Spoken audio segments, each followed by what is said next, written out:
اعوذ باللہ من الشیطان الرجیم بسم اللہ الرحمن الرحیم السلام علیکم۔ آج ایک نیو ویڈیو کے ساتھ میں حاضر ہوا ہوں، اور آج کی ویڈیو قرآن پاک میں اللہ کا دیا ہوا ایک بہت خاص تحفہ ہے۔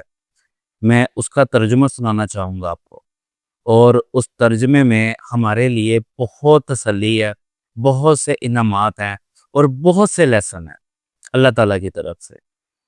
اور یہ تسلی اللہ تعالیٰ نے اپنے نبی حضرت محمد صلی اللہ علیہ وآلہ وسلم کو دی تھی۔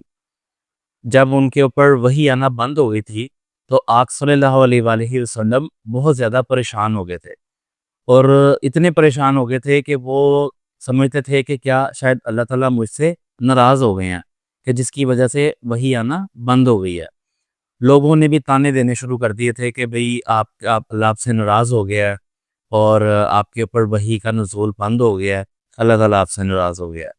تو آپ صلی اللہ علیہ وآلہ وسلم بہت زیادہ پریشانی کے عالم میں تھے، تو اللہ تعالیٰ نے قرآن پاک میں سورۃ الضحیٰ نازل فرما دی۔ اب سورۃ الضحیٰ کس طرح سے ہے اور کس طرح سے بیان ہوئی ہے؟ بسم اللہ الرحمن الرحیم۔ والضحیٰ، قسم ہے چاشت کی، واللیل اذا سجا، قسم ہے رات کی جو چھا جائے، ما ودعک ربک وما قلی، تمہارے رب نے تمہیں نہیں چھوڑا ہے اور تمہارا رب تم سے ناراض نہیں ہوا ہے۔ وللآخرۃ خیر لک من الاولی، بے شک انجام یا بے شک آخرت آغاز سے بہتر ہے۔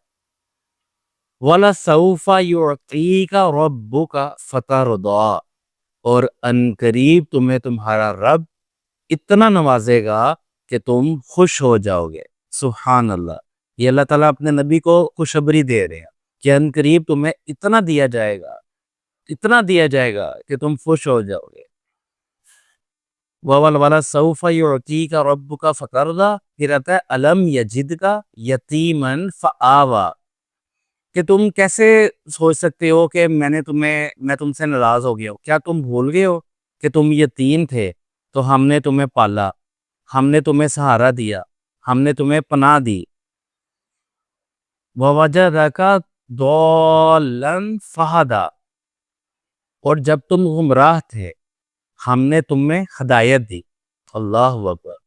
وَوَجَدَكَ عَائِلًا فَأَغْنَىٰ، اور جب تمہارے پاس کچھ بھی نہیں تھا ہم نے تمہیں غنی کیا، ہم نے تمہیں مالا مال کیا۔ فَأَمَّا الْيَتِيمَ فَلَا تَقْهَرْ، پس اگر تمہیں کوئی یتیم ملے تم اس پر شفقت کرو، اس پہ پیار کرو، اس پہ رحم کرو۔ وَأَمَّا السَّائِلَ فَلَا تَنْهَرْ، اور اگر کوئی سائل تمہارے پاس آئے، کوئی مانگنے والا یا کوئی سوال کرنے والا، تو تم اس کو کبھی مت ڈانٹو، تم اس پر غصہ مت کرو۔ وَأَمَّا بِنِعْمَتِ رَبِّكَ فَحَدِّثْ، اور اللہ تعالیٰ کی نعمتوں کا شکر ادا کرتے رہو اور ذکر ادا کرتے رہو، ذکر کرتے رہو اللہ تعالیٰ کی نعمتوں کا۔ اللہ اکبر۔ یعنی اس صورت میں کتنی زبردست تسلی ہے، اور ہم انسانوں کے لیے بھی، ہم مسلمانوں کے لیے بھی اللہ تعالیٰ نے کتنی خوبصورت تسلی دی ہے۔ ہمیں لگتا ہے نا کہ اللہ تعالیٰ ہم سے ناراض ہو گیا، اللہ تعالیٰ ہمیں دیکھ نہیں رہا، اللہ تعالیٰ ہماری دعائیں نہیں سن رہا، اللہ تعالیٰ ہماری عبادتیں نہیں قبول کر رہا۔ ہمارے ذہن میں یہ وسوسہ آتا ہے کہ شاید اللہ تعالیٰ ہم سے ناراض ہو گیا، کیا اللہ تعالیٰ ہم سے پیچھے ہٹ گیا؟ تو اللہ تعالیٰ نے کیا کہا؟ اللہ اکبر، کہ تمہارا رب تم سے ناراض نہیں ہوا اور نہ تمہارے رب نے تمہیں اکیلا چھوڑا ہے۔ سبحان اللہ۔ مطلب پھر کس چیز کی پریشانی ہے؟ کس چیز کی پریشانی ہے؟ کتنی خوبصورت تسلی اللہ تعالیٰ نے اپنے محبوب صلی اللہ علیہ وسلم حضرت محمد صلی اللہ علیہ وسلم کو دی تھی، اور ہمارے لیے بھی یہی تسلی ہے کہ ہم نے کبھی بھی اللہ تعالیٰ کی رحمت سے مایوس نہیں ہونا، اور اللہ تعالیٰ کی شفقت کا انتظار کرنا ہے صبر کے ساتھ۔ پھر دیکھیں نا، اللہ تعالیٰ نے ساتھ ہی جب یہ کہا نا کہ تمہارا رب تم سے ناراض نہیں ہوا ہے اور نہ تمہیں اکیلا چھوڑا ہے، پھر ساتھ ہی اللہ تعالیٰ خوشخبری دیتے ہیں کہ ان قریب تمہیں تمہارا رب اتنا دے گا، اتنا نوازے گا کہ تم خوش ہو جاؤ گے، تم راضی ہو جاؤ گے۔ اللہ اکبر۔ یعنی کہ ہم جو اللہ تعالیٰ سے مانگتے ہیں، اللہ تعالیٰ مجھے گھر چاہیے، اللہ تعالیٰ مجھے اولاد چاہیے، اللہ تعالیٰ مجھے صحت چاہیے، میں بیمار ہوں، میں پریشان ہوں، اللہ تعالیٰ مجھے رزق چاہیے، میری جاب چلی گئی ہے، میرے پاس رزق نہیں ہے، کیسے چلے گا سب؟ تو اللہ تعالیٰ خوشخبری ان لوگوں کو دے رہے ہیں کہ تم پریشان مت ہو، عنقریب تمہیں تمہارا رب اتنا دے گا کہ تم راضی ہو جاؤ گے۔ تو جب اللہ تعالیٰ اتنی بڑی بات بول رہا ہے، پھر پریشانی تو ہونی نہیں چاہیے نا، پھر تو پریشانی رہنی ہی نہیں چاہیے جب اللہ تعالیٰ تسلی دے رہا ہے۔ اور یہ تسلی کوئی دنیا کا انسان نہیں دے رہا، کوئی آپ کا دوست، کوئی آپ کا بھائی، کوئی آپ کی بہن، آپ کی ماں، آپ کا باپ، یا آپ کا کوئی باس، آفس کا کولیگ، یہ کوئی ایسی تسلی نہیں ہے کہ جو دنیا کا بندہ دے رہا ہے۔ یہ ایسی تسلی ہے جو اللہ تعالیٰ کی ذات خود بندے کو دے رہی ہے کہ تمہیں تمہارا رب بہت دے گا کہ تم خوش ہو جاؤ گے۔ تو جب اللہ تعالیٰ دے گا تو اتنا خوش ہو جائیں گے کہ اللہ تعالیٰ کو اتنا پتہ ہے کہ میں اپنے بندے کو اتنا دوں گا کہ وہ راضی ہو جائے گا۔ یعنی کہ اللہ نے سب کچھ دینا ہی دینا ہے۔ جو بھی ہم اللہ تعالیٰ سے مانگنا چاہتے ہیں اور مانگ رہے ہیں، اللہ تعالیٰ نے ہمیں دینا ہی دینا ہے۔ ہمیں اس آیت کے اوپر بے انتہا تسلی رکھنی چاہیے کہ اللہ تعالیٰ ہمیں ضرور دے گا۔ اس کی کنڈیشن کیا ہے؟ اس کی کنڈیشن یہ ہے کہ ہم نے اللہ تعالیٰ کی قربت کو زیادہ سے جڑنا ہے، زیادہ سے زیادہ جڑنا ہے، اللہ تعالیٰ کی قربت میں رہنا۔ 5 وقت دن میں نماز ادا کرنی ہے وقت پر، اور خشوع و خضوع کے ساتھ نماز پڑھنی ہے۔ یہ جو جائے نماز ہوتا ہے نا، جائے نماز، میں آپ کو اس کے بارے میں بتاتا ہوں۔ آپ کو آج جائے نماز کے بارے میں ایک چیز میں بتاتا ہوں کہ جو میں نے تلاش کی ہے، کہ یہ جو جائے نماز ہے نا، یہ ایک آرڈنری پریئنگ میٹ نہیں ہے۔ یہ جو جائے نماز ہے نا، یہ صرف ایک میٹ نہیں ہے کہ جس پہ آپ کھڑے ہو کے بس آپ نماز پڑھنا شروع کر دیں گے اور آپ بس سسٹم آپ کا چل جائے گا جی کہ آپ نے بس فرض پورے کر دیے ہیں۔ اگر اس جائے نماز کا صحیح آپ مطلب سمجھے نا، تو سب سے بہت ہی زبردست اس کا مطلب یہ ہے کہ اللہ تعالیٰ سے ملاقات کرنے کا یہ ایک ذریعہ ہے۔ آپ جب جائے نماز بچھاتے ہیں، خشوع و خضوع کے ساتھ وضو کرتے ہیں، اس کے اوپر مصلی پہ جب آپ کھڑے ہوتے ہیں، نماز ادا کرتے ہیں، اللہ اکبر، تو اللہ تعالیٰ سے آپ کی کمیونیکیشن سٹارٹ ہو جاتی ہے۔ میں انشاءاللہ بہت جلد آگے آپ کو نماز میں دل لگانے کی بھی ترکیب بتاؤں گا کہ نماز میں دل کیسے لگایا جا سکتا ہے اور نماز کو انڈرسٹینڈ کیسے کیا جا سکتا ہے۔ ہمیں نماز کا مطلب پتہ ہی نہیں ہے کہ نماز کا مطلب کیا ہے، نماز کا ترجمہ کیا ہے جو ہم بولتے ہیں، اس کا مطلب کیا ہے۔ جب ہمیں مطلب ہی نہیں پتہ ہوگا، صرف عربی ہمیں یاد ہے، تو ہمیں نماز کا مزہ ہی نہیں آئے گا پڑھنے کا۔ مجھے بھی نہیں پتا تھا، جب اللہ تعالیٰ نے مجھے توفیق دی، میں نے اس کا ترجمہ پڑھا۔ اب جب نماز پہ جب ہم لفظ ادا کر رہے ہوتے ہیں نا، الحمدللہ رب العالمین، تو ساتھ ترجمہ بھی ہمارے مائنڈ میں چل رہا ہوتا ہے۔ اس سے آپ کو زیادہ آپ کی جستجو پیدا ہوتی ہے، نماز میں دل آپ کا زیادہ لگتا ہے۔ میں انشاءاللہ اس کے اوپر ویڈیو بھی بناؤں گا پراپر۔ تو یہ جو آپ کو میں نے جائے نماز بتایا نا، سب سے بڑی بات ہے کہ یہ اللہ تعالیٰ سے ملاقات کا بہترین ذریعہ ہے۔ اللہ تعالیٰ نے جو ہمیں نمازوں کا تحفہ دیا ہے، وہ اس پریئنگ میٹ سے ادا ہوتی ہیں۔ ایک پورے دن 24 گھنٹوں میں جو 5 وقت نماز کے ہیں، وہ اس جائے نماز پر کھڑے ہو کر ادا کیے جاتے ہیں۔ اللہ تعالیٰ کتنا خوش ہوتا ہے اپنے بندے سے۔ اللہ تعالیٰ تو انتظار کر رہا ہوتا ہے کہ میرا بندہ کب میرے پاس لوٹ کر آئے گا۔ اللہ تعالیٰ تو ویٹ کر رہا ہوتا ہے اوپر۔ تو آپ دیکھیں کتنی خوبصورت بات ہے۔ حدیث کا مفہوم ہے کہ جب ہم کوئی نیکی سوچتے ہیں، کرتے نہیں ابھی صرف ہم نیکی کو سوچتے ہیں نا کہ ہم نے یہ نیکی کرنی ہے، ہم نے نیک کام کرنا ہے، یا ہم نے نماز پڑھنی ہے، یا ہم نے صدقہ کرنا ہے، یا کسی کی ہیلپ کرنی ہے، تو جو یہ والا فرشتہ ہے نا، رائٹ، یہ فوری طور پر نیکی لکھ لیتا ہے آپ کی سوچ کے اوپر، آپ کی نیت کے اوپر آپ کی نیکی کو لکھ دیا جاتا ہے۔ حدیث کا مفہوم ہے کہ جب ہم گناہ کرتے ہیں یا ہم گناہ کرنے کا سوچتے ہی ہیں نا کہ آج فلانا گناہ کرنا ہے، آج ہم نے یہ گناہ کرنا ہے، یا ہو جاتا ہے جب اس سے گناہ، تو اللہ تعالیٰ فرشتوں کو، حدیث کا مفہوم ہے، 6 گھنٹے تک مہلت دیتے ہیں کہ تم نے، یہ والے فرشتے کو، کہ تم نے اس کا گناہ لکھنا نہیں ہے۔ حدیث کا مفہوم ہے، اتنی خوبصورت چیز ہے کہ 6 گھنٹے تک ہمیں مہلت دی جاتی ہے کہ آپ نے اس بندے کا گناہ نہیں لکھنا۔ کیا پتا میرا بندہ 6 گھنٹے سے پہلے ریپینٹنس کر لے، توبہ کر لیں، میرے پاس لوٹ ہے گناہ کرنے کے بعد کہ اللہ تعالیٰ مجھے معاف کر دو، مجھ سے گناہ ہو گیا، تو 6 گھنٹے سے پہلے ہم اگر توبہ کر لیتے ہیں تو دیکھیں کہ ہمارا گناہ لکھا بھی نہیں جاتا، اور نیکی اگر ہم سوچتے ہیں تو یہ فوراً نیکی سوچنے پر لکھ دیتے ہیں۔ اللہ اکبر!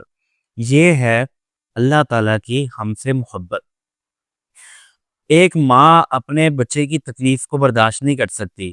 اگر بچہ تکلیف میں ہو نا، رات کو سو نہ پائے، چھوٹا بچہ ہو یا بڑا بچہ ہو، ایڈلٹ بھی ہو، شادی شدہ بھی ہو، بچہ ماں کے لیے بچہ ہی ہوتا ہے۔ تو پیدائش سے لے کے اس کے وہ بڑے ہونے تک ماں اپنے بچے کی تکلیف برداشت نہیں کر سکتی۔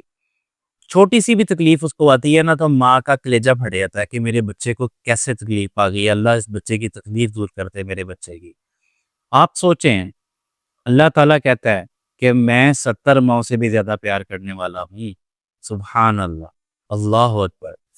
یعنی ایک ماں کیسے تڑپتی ہے ایک بچے کے لیے، ایک بیٹے کے لیے یا بیٹی کے لیے، اور اللہ تعالیٰ اپنے بندے کے لیے 70 گنا زیادہ پیار کرتا ہے ایک ماں سے۔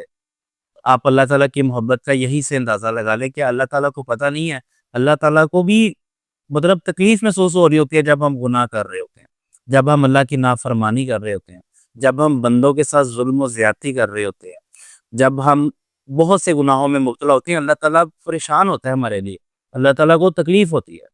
اللہ اکبر! کہ میرا بندہ یہ نہ کرے۔ اللہ تعالیٰ کہتا ہے بندے کو کہ میرے پاس لوٹ کے آ جاؤ، میں تمہیں معاف کر دوں گا، جتنے مرضی گناہ لے کر آ جاؤ میرے پاس، میں تمہیں سارے معاف کر دوں گا۔ زمین سے لے کے آسمانوں تک کے پہاڑ لگا دو گناہوں کے، سچے دل سے ریپنٹنس کرو، معافی مانگو، میں تمہیں معاف کر دوں گا۔ شرک کر رہے ہو، کتنا بڑا گناہ ہے، اسلام میں سب سے بڑا گناہ شرک ہے۔ اگر شرک کرتا ہوا بندہ بھی اللہ تعالیٰ سے توبہ استغفار کر لینا کہ اللہ تعالیٰ میں معافی چاہتا ہوں، میں آئندہ کے بعد یہ گناہ نہیں کروں گا، میں شرک نہیں کروں گا، اللہ تعالیٰ جی مجھے معاف کر دو، پھر وہ اگر واقعی اپنی اس عادت کو ترک کر دیتا ہے اور اللہ تعالیٰ اس کو بھی معاف کر دیتا ہے۔ اللہ تعالیٰ تو بے نیاز ہے، اللہ تعالیٰ تو غفور الرحیم ہے، وہ تو اپنے بندوں کا ویٹ کرتا ہے کہ کب میرا بندہ توبہ کرے، اور اللہ تعالیٰ کو نوجوان کی توبہ بہت پسند ہے، کیونکہ دیکھیں نا جب وقت گزر جاتا ہے، جوانی گزر جاتی ہے، بڑھاپا آ جاتا ہے، بال سفید ہونا شروع ہو جاتے ہیں، جسم میں ہمت ختم ہو جاتی ہے، پھر بندہ جب مسجد میں چلا جاتا ہے، توبہ استغفار کر لیتا ہے، نمازی بن جاتا ہے، اللہ تعالیٰ تو معاف کر دیتا ہے ان کو بھی، لیکن جب بندہ طاقت کے وقت میں، جوش کے وقت میں، جوانی کے وقت میں جب بندہ اللہ تعالیٰ کے ساتھ جڑتا ہے نا، جب اللہ تعالیٰ سے توبہ استغفار کرتا ہے، اللہ تعالیٰ بہت زیادہ خوش ہوتے ہیں۔ جوان کی توبہ تو اللہ تعالیٰ کو بہت ہی زیادہ مقبول ہے۔ اللہ اکبر! تو اسی لیے ابھی ٹائم ہے، اور دیکھیں ہمارے بزرگ یا ہمارے جو بڑے ہیں نا، ہماری ایج میں انہوں نے یہ پریشانیاں نہیں دیکھی، انہوں نے یہ ٹینشنیں نہیں دیکھی، جو پریشانیاں ٹینشنیں ہم دیکھ رہے ہیں، جن چیزوں سے ہم گزر رہے ہیں، ہم یا 90s کی سیریز کے یا 2000 کی سیریز کے جو بندے ہیں نا، جو جن ہے ہماری، ہم یہ جنریشن بہت زیادہ سٹریس میں ہے، بہت زیادہ انزائٹی میں ہے، بہت زیادہ ڈپریشن میں ہے، اور اللہ معاف کرے بہت زیادہ سنز میں ہے، بہت زیادہ لسٹ میں ہے۔ اللہ تعالیٰ ہمیں معاف کرے، کیونکہ ہم آج سے 10-15 سال پہلے جب ہمارے بڑوں کا ہمارا وقت تھا، جب ہمارے ایج کے تھے ہمارے بڑے بھائی یا ہمارے والدین، تو تب نہ موبائل فون اتنے عام تھے، نہ 4G 5G کا کوئی کنسیپٹ تھا، نہ کوئی لیپ ٹاپس اتنے آئے ہوئے تھے، یعنی کہ ٹیکنالوجی اتنی زیادہ ان نہیں تھی۔ جس طرح ٹیکنالوجی بڑھتی جا رہی ہے نا، اتنی ہی تباہی ہم لوگوں کی بڑھتی جا رہی ہے، یعنی ہم لوگوں کا بچنا ہمارے پہلے باوجداد جو ہمارے بڑے ہیں ان سے زیادہ سٹرگل کا ہے، زیادہ مشکل کا ہے۔ پہلے حالات اچھے تھے، اب مہنگائی، انفلیشن بھی کتنی زیادہ ہے، تو یہ وقت اتنا سخت ہے نا، اور اس سخت وقت میں اگر ہم اللہ تعالیٰ سے رجوع کر لیتے ہیں، اللہ تعالیٰ سے ریپینٹنس کر لیتے ہیں، اللہ کی طرف لوٹ آتے ہیں، اللہ تعالیٰ سے جڑ جاتے ہیں کہ اللہ تعالیٰ تو ہی ہے بس، اور کوئی ذات نہیں ہے، تو ہی ہے قدرت رکھنے والا، تو ہی ہے بادشاہ، تو ہی ہے رازق، تو ہی ہے داتا۔ جب اپنے سارے معاملات اللہ تعالیٰ پہ گمان کر کے، یقین کر کے اللہ تعالیٰ کے اوپر چھوڑ دیتے ہیں نا، اللہ تعالیٰ پہ ہمارے سارے مسئلے حل کر دیتا ہے، گارنٹی کے ساتھ کر دیتا ہے۔ بس وہ کہتے ہیں نا کہ اللہ تعالیٰ قرآن میں کہتا ہے مدد چاہیے تو نماز اور صبر سے مدد حاصل کرو، انشاءاللہ مدد ضرور آتی ہے، آئے گی، اور 100% آتی ہے۔ آپ بس یقین رکھیں، گمان رکھیں، اللہ تعالیٰ کی طرف سے زیادہ رجوع کریں، اپنی زبان پہ کثرت سے استغفار رکھیں، درود پاک زیادہ سے زیادہ پڑھیں۔ اللہ تعالیٰ مجھے اور آپ کو پکا سچا مسلمان بنائے۔ اللہ تعالیٰ مجھے اور آپ کو 5 وقت کا نمازی بنائے اور ہمیں زیادہ سے زیادہ نیک عمل کرنے کی توفیق عطا فرمائے۔ آمین۔ 15 منٹ ہوتا